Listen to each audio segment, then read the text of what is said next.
रैना साहब की रत्नत्रय वर्तनी टीका के माध्यम से हम इस बात के लिए समझ रहे थे कि जहाँ पर यूँ कहा जा रहा था कि सम्यक दृष्टि जीव कैसा होता है, क्या उसका लक्षण है, उसी पद्धति में आगे कहते हैं बहिरात्मा वार्थवर्जितो बहिरात्मा अवस्था रेतस्य सम्यक दृष्टि भवति।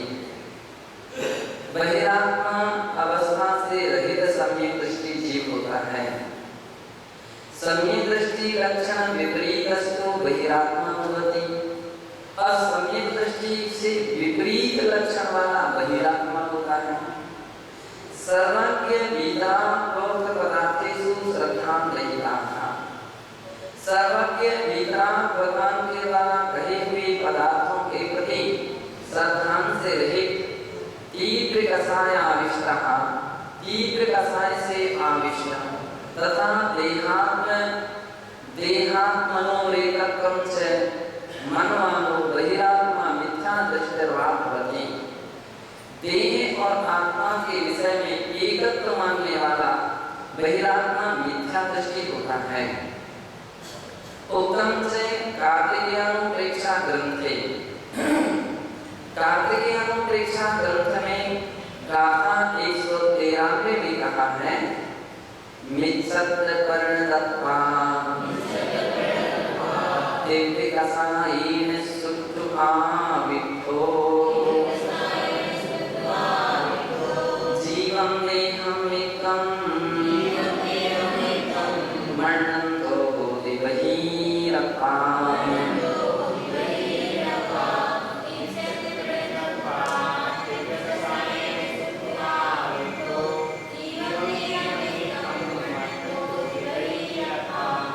मिथ्यात्व परिणतत्वा, मिथ्या से परिणत आत्मा दिव्य कषाय सुत्वा विद्धो, तीव्र कषाय से अच्छी तरह से आविष्ट होता है। मिथ्या दृष्टि जीव के अंदर में तीव्र कषाय भाव सहज मात्रा में बने रहते हैं, इसलिए कह रहे हैं तीव्र कषाय सुत्तु आविष्टो, सुत्तु यानी अच्छी तरह से आविष्ट होता है। और ऐसा जीव जीवन देहम एकम मरणन्तो हो, जीव और देह यानी शरीर को एक मानता है, इसलिए वो बहिरात्मा है। शरीर और आत्मा को एक मानता है और उसके अंदर में मिथ्या से परिणत है, तो तीव्र कषाय आविष्ट जब होता है तो सत्य को समझने की भी उसकी अभिलाषा नहीं रह सकती। अपनी अवधारणा जो उसके अंदर में बन जाती है मिथ्या की, उस मिथ्या की अवधारणा को छोड़ना तो बहुत दूर रहा, छोड़ने की बात को भी सुनने के लिए तैयार नहीं होता है, ऐसा हुआ करता है। अयं बहिरात्मा भावः, यह बहिरात्मा भाव प्रथम मिथ्या गुण स्थान उत्कृष्टः, पहले मिथ्या गुण स्थान उत्कृष्ट होता है। द्वितीय साधारण मध्यमः, दूसरे साधारण गुण स्थान में मध्यम बहिरात्मा होते हैं। तथा तृतीय मिश्र गुण स्थान जघन्य, तीसरी मिश्र गुण स्थान में जघन्य बहिरात्मा प्राप्त होते हैं। एक त्रिविधो बहिरात्मा भावः, इस प्रकार से तीन प्रकार के बहिरात्मा भाव पूर्णतया त्याज्यः, पूर्ण रूपेण त्याग होते हैं। सम्यक अभिलाषिनः, किसको त्याग होते हैं? जो सम्यक दर्शन के अभिलाषी पुरुष हैं, जो सम्यक दर्शन के अभिलाषी व्यक्ति हैं, उनके लिए इन सारी बातें त्याग हैं। अगर आप सम्यक दर्शन चाहते हो, सम्यक दृष्टि बनना चाहते हो, तो मिथ्या की परिणति को छोड़ना पड़ेगा, कषाय की तीव्रता को छोड़ना पड़ेगा। देह और आत्मा के प्रति जो एकत्व बुद्धि बना करके रखी है, उस एकत्व भाव को छोड़ना पड़ेगा। बिना ऐसे छोड़े यह जीव सम्यक दृष्टि बन सकता नहीं है। तथैव सा सम्यक दृष्टि, उसी प्रकार से वह सम्यक दृष्टि जीव रानी जड़ मुनि धर्म मण्डते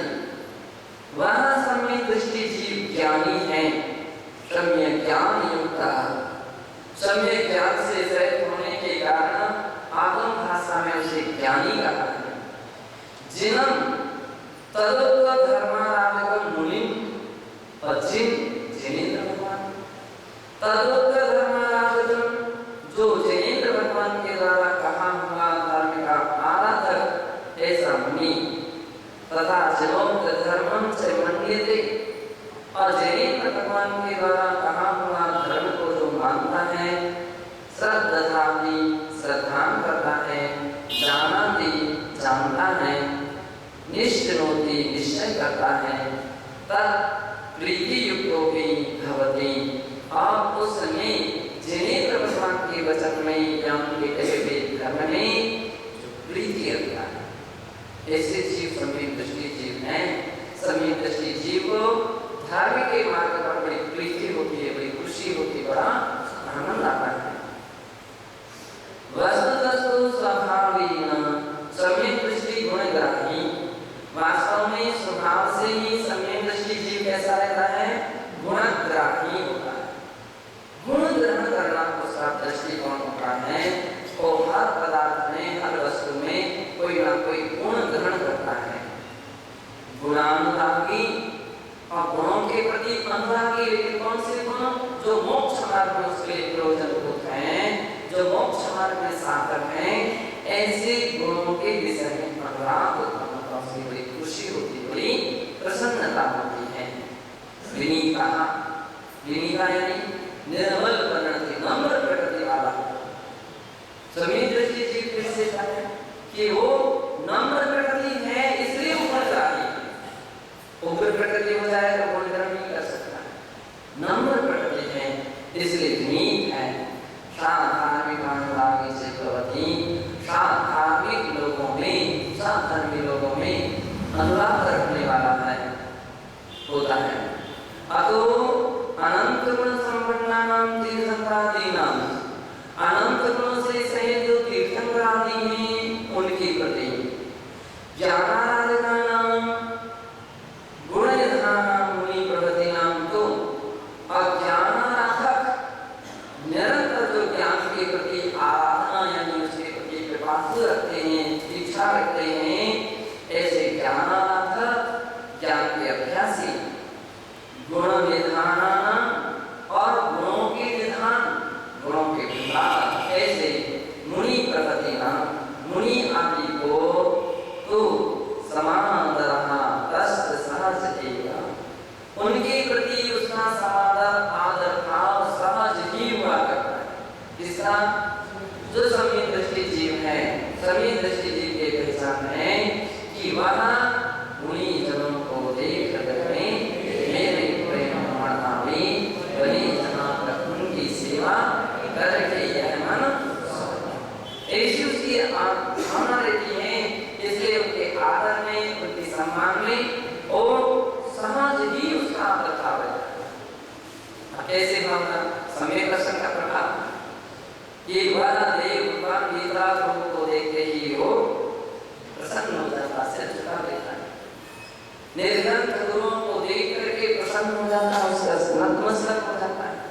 जिनवाणी को देख करके ही आनंद विभोर होता है, नतमस्तक हो जाता है। ऐसा सम्यक दर्शन का प्रभाव है। समाधान उसका ये समाधान का सहज ही होता है। उत्तम से कार्तिकेयम प्रेक्षा ग्रंथ, कार्तिकेयम प्रेक्षा ग्रंथ की गाथा 315 में कहा है, उत्तम गुण ग्रहण रहो, उत्तम साहुण विनय संयुक्तो, साम्ये अनुरागी, सो सत्य की हवे परमो।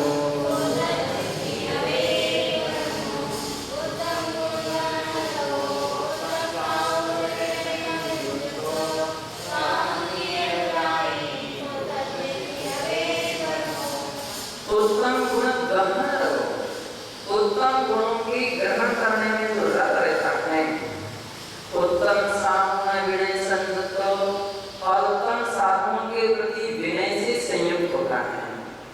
साम्य अनुरागी, धार्मिक लोगों में अनुराग रखने वाला होता है।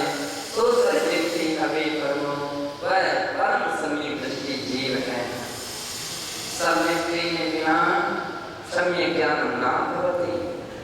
सम्यक दर्शन के बिना सम्यक ज्ञान नहीं होता है।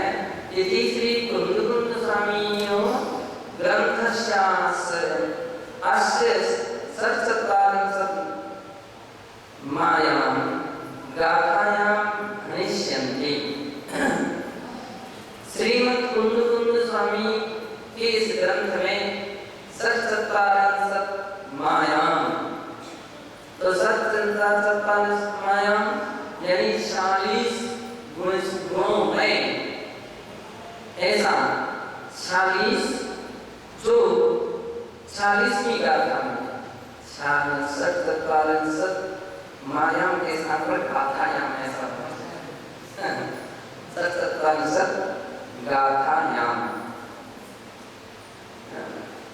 गाथायां भविष्यन्ति 40वीं गाथा में कहेंगे हनिष्यन्ति।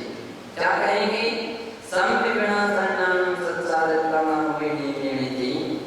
सम्यक दर्शन के बिना सम्यक ज्ञान असम्यक चारित्र नियम से नहीं होता है। सम्यक सद्भावे जनो ज्ञानी भवति ऋणानि इति पदं व्यनति। सम्यक दर्शन के सद्भाव में ही प्राणी सम्यक ज्ञानी होता है। इस प्रकार से ज्ञानी इस पद का व्यनति कथन किया है।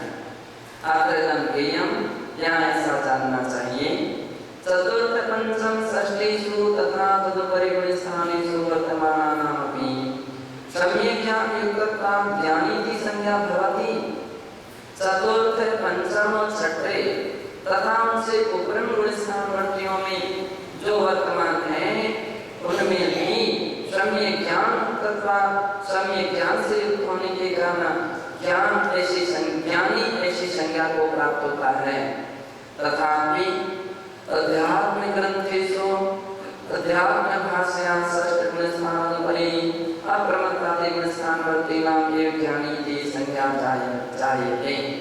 आध्यात्मिक ग्रंथों में अध्यात्म भाषा में के द्वारा छठे गुणस्थान से ऊपरवर्ती अप्रमत्तादि गुणस्थानवर्तियों में ही ज्ञानी ऐसी संज्ञा होती है। उत्तम से प्रवचनसार ग्रंथ है। प्रवचनसार के तीसरे अध्याय की 38वीं गाथा में कहा है तन्नाणीति वृत्तो इति, अर्थात यतो अतो निश्चय त्रिभुक्ति से तो भेद रत्नत्रयार्थक एव ज्ञानी भवति। जो निश्चय तीन बुद्धि से सहित है और अभेद रत्नत्रय का आराधक है वही ज्ञानी होता है। नाम से अन्य दूसरा कोई व्यक्ति निश्चय दृष्टि से ज्ञानी नहीं होता है। यदि सर्वज्ञ ज्ञानी शब्द व्याख्यान काले ज्ञातव्यम यदि सर्वत्र ऐसा होता है। सर्वज्ञ यहाँ पर सर्वत्र इस प्रकार से सर्वत्र ही सभी जगह है।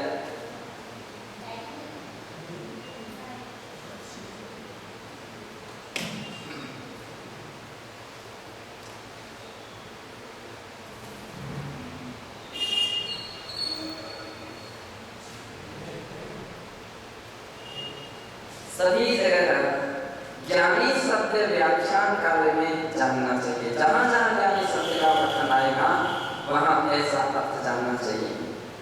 जिनादिषु श्रद्धा भावास्तु व्यवहार सम्यक्तस्य विशिष्टम लक्षणम एवं।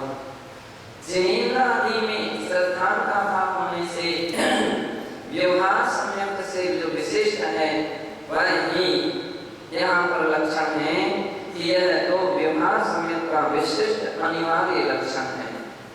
उत्तम से कार्तिकेयन प्रेक्षा ग्रंथ है। कार्तिकेयन प्रेक्षा ग्रंथ की गाथा 317 में कहा है नित्य दोषम देवम सर्वविजयानंदयावरम धम्मम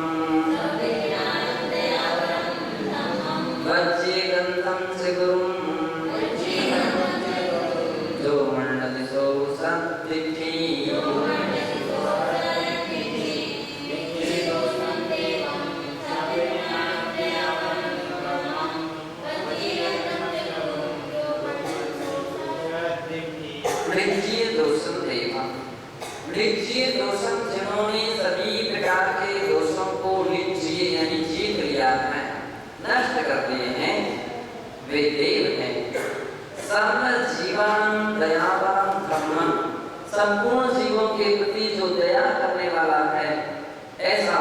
उत्कृष्ट धर्म है। वज्य ग्रंथम से गुरु, जो ग्रंथ परिग्रह से रहित हैं वे गुरु हैं। ऐसा जो मंडली जो मानता है सो सत्य उसे सम्यक दृष्टि कहते हैं। गद दुखो होती तथैव सम्यक दृष्टि जीवा गद दुखो भवति। सम्यक दृष्टि जीव दुखों से रहित होता है। कितनी सी बात है। सम्यक दृष्टि जीव के लिए दुख नहीं होता, दुखी नहीं होता। दुखी कौन होता है? मिथ्या दृष्टि। इसका मतलब असाता देखने के दुख को असाता देखने का वजह सम्यक दृष्टि को भी है, लेकिन उस वेदना को उस दुख को दुख मानता नहीं, इस कारण से सम्यक दृष्टि को दुख नहीं ऐसा कहा जाता है। हाँ, तो मान लीजिए वो जो दुख को अपना आत्मा को स्वभाव नहीं मानता, और जो जिनकी बात आप कर रहे हैं उनकी स्थिति कैसी थी कि मोहजन्य जो स्थिति बन रही थी, मोहजन्य अवस्था कब तक रह सकती है? अधिक से अधिक 6 महीने तक रह सकती है।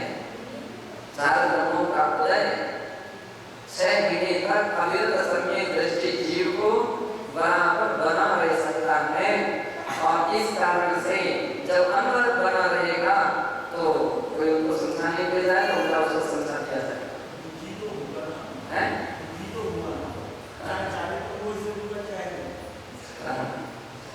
तो पूज्य आचार्य कुंद देव जी का जिस दृष्टिकोण से कहना चाहते हैं उस दृष्टिकोण का तात्पर्य है कि वो दुख को अपना आत्मा का शुद्ध स्वभाव नहीं मानता है। ये सब मोह की परिणतियां हैं। ये बात अलग है कि उस समय उदय में आ रहा है, मोह का उदय में, और मोह के उदय में व्यक्ति बेहोशी बना है उसके अंदर, और बेहोशी पने को हम उसको प्रामाणिक नहीं कह सकते। यूं कहते हैं अपन कोई स्टाम्प पेपर में जब कोई बात लिखा जाता है तो होश हवास में, पूर्ण होश हवास में ऐसा कहा जाता है, यानी होश हवास की बातें प्रामाणिक हैं, जोश और बेहोश की बातें प्रमाणित नहीं होती हैं। अब कोई मोह के उदय में ऐसी परिणति चल रही है, बेहोशी है वो। कोई व्यक्ति स्वप्न में उसका कुछ हो जाए उस बात को थोड़ी प्रमाणित माना जाएगा। स्वप्न में उसी की बात है, इसी की उन्होंने बताया कि छायक सम्यक दृष्टि जीव थे, छायक सम्यक दृष्टि थी, तदभाव मोक्षगामी जीव थे, फिर भी अपने भैया के सब को कंधे पर लिए 6 माह तक घूमते रहे। जो उनको समझाता था वे उल्टे उनको समझा देते थे। कोई कहे कि तुम्हारा भैया खत्म हो गया, तो बोलते थे तुम्हारा भैया खत्म हो गया। बड़ो पद्म पुराण के उस प्रकरण को कितने यानी मनुष्य लोग को समझाते समझाते परेशान हो गए। अब क्योंकि राजा महाराजा हैं तो ऐसे केमिकल्स उसके ऊपर प्रयोग किए जाते थे। अब क्योंकि राजमंत्री वो तो समर्पित भाव वाले होते हैं, राजमंत्री हैं, समर्पित भाव वाले होते हैं, राजवैद्य रहते थे, तो राजा के अनुकूल चेष्टा करते हैं। देख लिया कि भाई अभी नहीं समझ पा रहे हैं, कोई बात नहीं, लिए चल रही हैं, ऐसा प्रयोग करो कि सब खराब ना हो जाए, ऐसे केमिकल्स लगाओ। तो इसलिए वो सब 6 महीने तक नहीं तो 3 दिन में 2 दिन में खराब हो जाता। तो केमिकल्स लगाते रहे, उपचार कर रहे हैं ऐसा कह करके, उनको ऐसा प्रयोग करते रहे, और बेसो अपना भैया हमारा सोरा बेहोशी में ठीक हो जाएगा। कुछ दिन के बाद, कुछ समय के बाद रोग है, उसको बीमारी हो गई है, ठीक हो जाएगा। ऐसा कहते कहते 6 महीने तक घूमते रहे। अंत में जा करके देवता लोगों ने विवश होना पड़ा देवताओं को।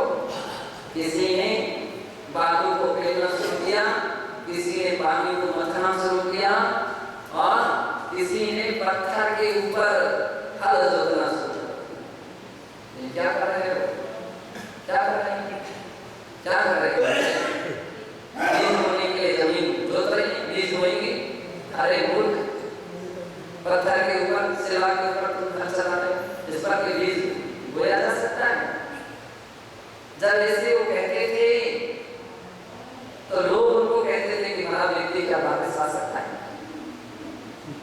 अगर मानव व्यक्ति आपका वापिस आ सकता है तो फिर हमारे भी पत्थर की शिला पर बीज उत्पन्न होगा, खेती होगी। और ऐसी बात हम सुनी करके आगे बढ़ जाते थे। फिर देखा क्या हो रहा है, बालू यानी वो पानी मथा जा रहा है। तो ये क्या कर रहे हो, क्या कर रहे हैं, मक्खन निकाल रहे हैं, मक्खन निकाल रहे हैं। अरे मूर्ख, पानी के मथने से मक्खन निकलेगा क्या? तो भी लोग उत्तर देते थे कि वाला का व्यक्ति का वापस आ सकता है। यदि वापस आ सकता है तो हमारे पानी से भी मक्खन निकल सकता है। और वे उनकी अनसुनी कर करके आगे बढ़ जाते थे। बालू को मांगी कुंडी में आज भी वो पर्वत है जहाँ पर खानी का वो पर्वत, जहाँ देवताओं ने खानी बनाई थी। अरे सुनो तो सही, जब वहाँ पर खानी बनाई गई और वहाँ पर बालू को बेचते हुए देखा गया, तब कहीं यूं कहते हैं जब 6 माह पूरे हो गए तो कर्म का जब ठीक हो जाए, समाप्त होता, तब बाद में समझ में आती है। कृपया रखना कि कोई भी बात किसी को जल्दी समझ में नहीं आती। तो अपन को भी चाहिए कि हम उसको जबरदस्ती ना करें, नहीं मानना पड़ेगा, मानना पड़ेगा। अरे भैया आप अपना काम करो, करके समझाने का प्रयास करो, समझाओ समझाओ, जब उसका मंदोदय आएगा उसको समझ में आना चाहिए। उसका भी तो मंदोदय होना चाहिए। तीव्रोदय होता नहीं, समझ में आती, समझ में नहीं आती है तो समय एक ही बात है, आपको समझ में नहीं आ रही है, कोई बात नहीं, शांत रहो, तो सुनने का प्रयास करो, समझने का प्रयास करो।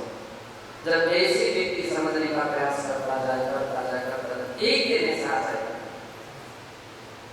कि वो एहसास करने लग जाएगा कि एहसास होता हूँ उससे में एक ही बात, ये तो मैं गलत काम कर रहा हूँ, बिल्कुल सत्य है। क्या हमारा व्यक्ति आज तक कहीं किसी का वापिस आना है? मैं कितने बोध में था, कितनी अज्ञानता में था, हर तरह से लोगों ने समझाया लेकिन मुझे समझ में नहीं आया। तब मोक्षगामी जीव थे, उसी को से चरम शरीर थे, छाए समय बचे थे। जब समझ में आया, संसार के गए और गया हुआ, फिर भरत चक्रवर्ती ने मोह के आवेग में जो चक्र चला दिया, इसके लिए बाप बोले चक्र चला दिया। बाद में जब उनका कर्म का उपशम हुआ, तब उनको एहसास हुआ कि मैंने अच्छा नहीं किया। ऐसा नहीं कि भरत चक्रवर्ती बाप बोले ने दीक्षा ले ली और भरत चक्रवर्ती आनंद मनाते रहे होंगे। उनको भी तो जब मोह का वेग कम होगा, कसाय का वेग कम होगा, तब उनको एहसास होगा कि मैंने अच्छा नहीं किया। तो कोई भी व्यक्ति क्यों ना हो, तीव्र हृदय में उसको वो श्वास नहीं रहता है और चाहे जैसा फिर प्रवृत्ति उसकी हो जाती है। लेकिन यदि समय दृष्टि जीवन है तो कर्म का जब मान लीजिए उदय तीव्रोदय कम होता है, मंदोदय में आता है तो उसको पश्चाताप होता है। और छोटा मोटा पश्चाताप नहीं है, बड़ा पश्चाताप होता है, बहुत दुख होता है, उसको बड़ी तकलीफ होती है और ऐसा लगता है कि मैं किस तरह से अपनी गलती को मान लीजिए क्षमा मानकर अपनी बात को समाप्त कर सकता। हमने तो बहुत सारे लोगों को, ऐसे लोगों को देखा, अरे तीव्र हृदय में तो पता नहीं वो तो आप बदला होकर के क्या से क्या हो गए, पूरा का पूरा कैसे कैसे रूप, कैसी कैसी बातें, कैसे कैसे ऐसा लगने लगता था कि बेहोशी में बोल रहा है कि होश में बोल रहा है, जो आपको पता ही नहीं पड़ रहा है क्या, और सुनने के लिए भी तैयार नहीं है। तुम क्या बोल रहे हो, बोलो सही बताओ, मैं मुझे मुझे नहीं मान, मैं नहीं। आप जब आवेग ठंडा हुआ, क्षमा याचना की बात करें, क्षमा याचना, और ऐसी क्षमा याचना, इतनी क्षमा याचना के भाव में जगह कि यदि आप मुझे क्षमा नहीं करेंगे, प्रायश्चित नहीं देंगे तो मैं समाधि ले लूंगा। अरे मैं तो तुम्हारे ऊपर तो कोई जबरदस्ती कुछ आपके लिए कोई कष्ट नहीं दे रहा हूँ, कोई तकलीफ नहीं दे रहा हूँ, कोई दंड नहीं दे रहा हूँ, कोई क्रोध नहीं कर रहा हूँ। फिर इसी भाव को नहीं, आप तो मुझे प्रायश्चित, मुझे क्षमा कर दे। मैं आवेग में था, मुझे नहीं पता मैं क्या क्या बोला। ऐसी स्थिति लोगों को देखी जाती है। अंत में आकर किसान के पास यही क्या था, तुम कितने भी कुछ कर दो और अंत में जाकर के साथ तो एक ही काम ठीक है भैया, क्षमा तो कहने ही करना पड़ेगा, क्योंकि वो भी तो बैर विरोध नहीं मानना चाहते हैं। लेकिन जो कचरा फैला दिया जाता है, अब उसकी सफाई कौन करे और कैसे हो? क्या इतनी आसान है क्या? फैलाना जितना आसान हो जाता है, उसको कहो जन्म क्या अनेक भाव भी लगा दें, अनेक जीवन भी लगा दें, तो भी इतनी सफाई नहीं की जा सकती। इसलिए कहते हैं कि निधत्ती और निकाक्षित जो बन होता है, केवल देव शास्त्र गुरु की अभिनय अवर्णवाद या उनके प्रसारादि से होता है। निधत्ती विकासित बन इन्हीं में क्यों होता है? क्योंकि एक ऐसी आपने समस्या खड़ी कर दी है, कितने लोगों का सम्यक दर्शन, श्रद्धा, ज्ञान, भावना, पवित्रता, परिणाम की निरंतर परिणति सबको प्रभावित कर दिया है। अब उस परिणति को जितनी जल्दी प्रभावित किया जाता है, उतनी जल्दी आप लौटा नहीं सकते। उसके लिए आपके वर्षों वर्ष लग जाएंगे, जीवन निकल हो जाएंगे। ऐसी स्थिति विकास से होता है। शास्त्रों में कहा तीव्र कर्म का आश्रय होता है। मतलब राजा श्रेणी के लिए 7 नरक की आयु का बंध हुआ था सबसे पहले। 7वीं नरक की आयु का बंध इतनी तीव्र आश्रय करना, ये तो अच्छी बात थी कि मारने के ही भाव थे उसके, गलत अवर्णवाद के नहीं। ऐसी कर्म की स्थिति रहती है, ऐसा कर्म का तीव्र रहता कि किसी को समझाने वाला भी, वो भी तीसरा व्यक्ति अगर उसके बीच में आता है तो वो भी फंसता है, वो भी फंसता है। दो व्यक्ति में झगड़ा चल रहा हो और दोनों में तीव्रता चल रही हो, तीसरा व्यक्ति बीच में अगर समझाने का प्रयास करता है तो उसको ही फंसना पड़ता है, सारी कसर उसके ऊपर निकलती है। तो ये है तीव्र कर्म के उदय हैं। तो सम्यक दृष्टि का विशेष है कि तीव्र कर्म वाले सम्यक दृष्टि को 4 कर्मों कर्म का दृष्टि कितना रह सकता है? 6 महीने का, इससे अधिक नहीं रह सकता। 6 महीने के अंदर पिघलेगा और नहीं पिघलेगा फिर वो सम्यक दृष्टि ही नहीं है। तो सम्यक दृष्टि मिथ्या अनंत भावों तक कमल की तरह उसके जीवन में वैर भाव कितने भावों तक चला, 10 भाव तक चला, ऐसा स्थिति बनी। तो आचार्य भगवान यहाँ पर कहते हैं कि ऐसा तथैव सम्यक दृष्टि जीव दुखों से रहे। अभी बात अलग है, तत्काल में रहे हो या सावधि की बात रहे तो कुछ नहीं। समस्त दुख का कारणभूत ममत्व अहंकार देहात्म दृष्टि राहित्येन वीत शोको भवति। वीत शोक अपन कभी इसमें रत्नकर्ण शास्त्राचार में पढ़ते हैं ग्रंथ में, वीत शोक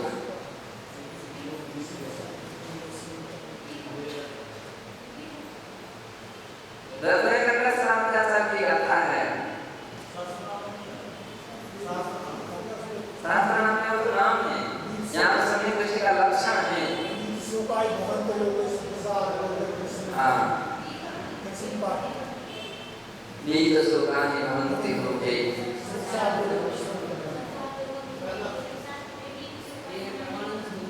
ओ वीर भक्ति में भी आता है ये वीर पादो प्रणमन्ति नित्यम ज्ञानास्थिता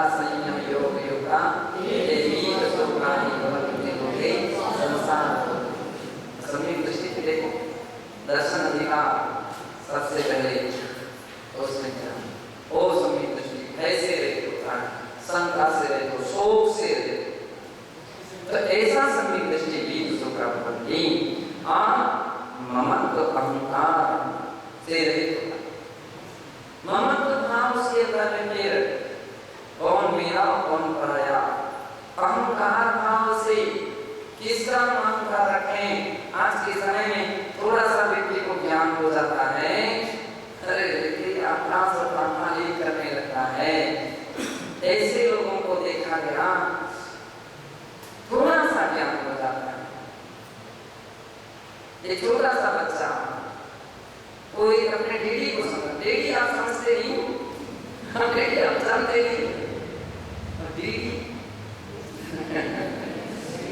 थोड़ा आश्चर्य होने लगता है कि उनको समझाना चाहता है। तुमने कितना समझ सकते? 6, 10, 8, 10 साल का लड़का क्लास में लड़ रहा था और वो ऐसी बात कर रहा था, डैडी आप समझते हो। तुम कहने का ये है, तात्पर्य है कि सभी दृष्टि जीव के अंदर में अहंकार भाव ही नहीं होते। ये अहंकार की भाषा है। जिसके अंदर में सम्यक दर्शन हो जाता है, उसके अंदर में अहंकार टूटता है। वो सोचता है अपना छायो सम्यक ज्ञान है, और छायो सम्यक ज्ञान तो छायो सम्यक है। कितना ज्ञान है आज अपने पास। देखो छायो सम्यक की प्रतिशत देखो ना पुराने समय की अपेक्षा से। उत्कृष्ट छायो सम्यक जिनका रहता है मध्य ज्ञान, श्रुत ज्ञान का श्रुत के लिए कहलाते हैं। उनके सामने तो अपना एक बिंदु बराबर भी ज्ञान नहीं है। थोड़ा सा ज्ञान क्या हो गया, व्यक्ति तो ये समझ रहा बस जो कुछ भी मैं ही हूँ, सब मैं ही समझता हूँ, मैं ही जानने वाला हूँ। बाकी तो जितने भी आगम आचार्य जो भी हैं ये सब के सब तो ऐसे कैसे कोई कुछ काम नहीं, सब इतना वो तो कह नहीं पाता, लेकिन उसके अंदर में तो अहंकार नहीं बोलने लगता है, ये मिथ्या दृष्टि। इस अहंकार को छोड़ो और इस धारणा पर आ जाओ कि हाँ, कहीं ना कहीं किसी न किसी रूप में हर व्यक्ति अपने अपने शिव संत को प्राप्त होगा। ऐसा भी धारणा रख लो, ये महापुरुषों की परंपरा है कि कितने बार 10 शिष्य पढ़ते हैं ना कोई क्लास के लिए, और कुछ नए शिष्य होते हैं ना, बहुत सारे उछल कूद करते हैं, ऐसा कैसा, ये कैसा, वो कैसा। तो गुरु क्या कहते हैं, शांत रहो, अभी आगे पढ़ो, समाधान हो जाएगा। और जब आगे आगे पढ़ते जाते तो उनसे अब सुनाइए क्या कहना था, बस अब तुम बात ही पूरी नहीं सुन पा रहे हो, बात ही पूरी नहीं समझ पा रहे हो, बात ही पूरी नहीं पढ़ पा रहे हो, तो बीच बीच में आधे फिर उनके थोड़ा और इसके बाद आपको समाधान हो जाएगा। इसके पर कोई हमारा कोई समाधान। तो कहने का तात्पर्य है कि ऐसा अहंकार से दृष्टि होता है, देह आत्म दृष्टि देखना, फिर तो भेद विज्ञान हो जाता है उसको। देह से अलग और शरीर अलग है, ये शोक से होता है। एक समय सीमा तक जब तक तीव्र कर्म का मोह का उदय है तब तक उसको सुख अपलित रहता है, लेकिन कहीं ना कहीं उस कर्म का तीव्र उदय का अवसान आएगा तब फिर उसके एहसास होने लगता है कि गलत सोच कर रहा है। जिसकी मृत्यु हो गई है खूब सोचो उसके विषय में, खूब रो लो, खूब गालो, सब कुछ कर लो, अंत में जाकर के सत्य तक तो सभी को आना ही पड़ता है कि जो गया है वो वापिस, जो कर्म इस पर्याय मिल जाएगा या तो किसी दूसरे पर्याय में जन्म है। मिथ्या दृष्टि जीव अनादि से विस्मृता का ऐसे ऐसे मोही व्यक्ति रहते हैं, शोक करते करते उनकी जिंदगी निकल जाती है। सम्यक दृष्टि जीव ऐसे हुआ करते हैं जिनके पास यथार्थ ज्ञान होता है, यथार्थ चिंतन होता है, और अंत में जाकर के सत्य पर पहुंचते हैं कि मरना सबको एक दिन, फिर किसके लिए रोना। क्या आज तक कोई कभी खत्म नहीं हुआ था। एक उपनिषद में कहानी आती है, और वो एक कहानी आती है तो एक महिला थी और वो उसका इकलौता बेटा था, उसकी मृत्यु हो जाती है। जब मृत्यु हो जाती है तो बहुत दुखी होती है। तरह तरह से वैद्यों से डॉक्टरों से प्रयास करते कि आप जैसे भी बने इसको जीवित कर दो। अब सभी लोग समझा करें इसको जीवित तो नहीं कर सकते, तो खत्म हो चुका है, नहीं आप तो जो भी बने आप जीवित करो। तंत्र मंत्र वालियों के पास सब जगह भटकते हैं। तो एक ग्रामीण उसके सुझाव देगा, सलाह देगा कि अम्मा यहाँ एक बहुत बड़े सिद्ध योगी आए हैं, बहुत साधक हैं, त्यागी तपस्वी हैं, उनके पास जाओ और संभवतः वे आपके इस बच्चे को जीवित कर दें। बहुत खुश होता है। तो वो उस बच्चे को लेकर के उनके पास पहुंचते, और जब उनके पास पहुंचते हैं तो पहुंचने के बाद वो सारी बात सुना कहते हैं। तो संत भी दूरगामी थे, निर्ग्रंथ मुनि महाराज अवधिज्ञानी होते हैं, तो उन्होंने समझ लिया इसको बच्चों से तो समझाना आसान कठिन है, सब बातें थ्योरी से नहीं समझ जा सकती हैं, कुछ प्रैक्टिकल होना चाहिए। उन्होंने कहा बिल्कुल बच्चा ठीक हो जाएगा, जीवित हो जाएगा, बस इतनी बात तो उनको सुनने में आ जाए तो खुश हो गए, बहुत खुश हो गए। चरणों में उसने बिल्कुल सिर टेक लिया कि आप तो कृपा कीजिए। बोले मेरे पास ऐसी मंत्र साधना है, ऐसी मेरे पास शक्ति है कि उसको बिल्कुल ठीक कर सकता हूँ, बच्चा आपका चलने में लग जाएगा। लेकिन बात यही है कि आपके उस अनुष्ठान को करना। क्या अनुष्ठान है? कि 4 दाने सरसों के राई के ऐसे घर से लाइए कि जिस घर में कोई खत्म ना हो। 4 दाने ऐसे घर से लाइए। तो वो जो महिला थी वो तो बस हाँ 4 दाने वो निकलते हुए अंदाज जिसके अंदर के वहां से मिल जाएंगे। लेकिन किसी ने कहा मेरे पास दादा, किसी ने कहा मेरे पास पोती, किसी ने कहा मेरा बेटा, किसी ने कहा मेरा भैया, किसी ने कहा मेरा पति, किसी ने कहा मेरी पत्नी। और तो एक घर छान लिया उसने, कहीं ऐसा कोई नहीं मिला कि जिसमें कोई खत्म ना हुआ हो। अंत में जाकर के वो तो विचार में पड़े कि सबके यहाँ कोई ना कोई खत्म हुआ। जब सभी के यहाँ कोई ना कोई खत्म हुआ तो हमारे यहाँ कोई खत्म हो जाए, इसमें क्या आश्चर्य की बात है। मैं इतना समय क्यों होते रहे व्यतीत कर दिया। वो संत के पास आते हैं और संत पूछते हो दाने क्या आएगा दीजिए। तो अम्मा होती वो तो बिना दाने के ही मेरा बेटा जीवित हो, उनकी भाषा में होती मेरा बेटा तो जीवित हो गया, जो अभी तक मृत्यु को प्राप्त था और मेरी आत्मा जो है वो सत्य से जीवित हो चुकी है और अब मुझे इससे कोई परवाह नहीं है। आप मुझे आशीर्वाद दीजिए, उसका संस्कार करते हैं। तो कहने का तात्पर्य है कि जब तक व्यक्ति के लिए इस प्रकार की मोटी भूमिका रहती है तब तक शोक आकुलित अवस्था रहती है, और जैसा उसको ज्ञान होता है तो उसके लिए सारे शोक यदा निश्चय सम्यक बलेन निश्चितान भावोत्तम सुखम एव अनुभवति व्यथा। अथवा कोई निश्चय सम्यक जीव है, वह निश्चय सम्यक के बल से ही शुद्धात्म भावना से उत्पन्न हुआ सुख ही आत्मा है कि आपने सुख का अनुभवती, उस आत्मा से उत्पन्न हुआ जो परमात्मा रूपी सुख है, आनंद है, उसका ही वो अनुभव करते हैं। जहाँ यो चिंतन जमी तेरे दिन आकाश जो आनंद लियो तो इंद्र नाग नले प्रभाव ऐसे सुख का चिंतन करते हैं। इस प्रकार से कथन करने वाला एक पूरा हुआ।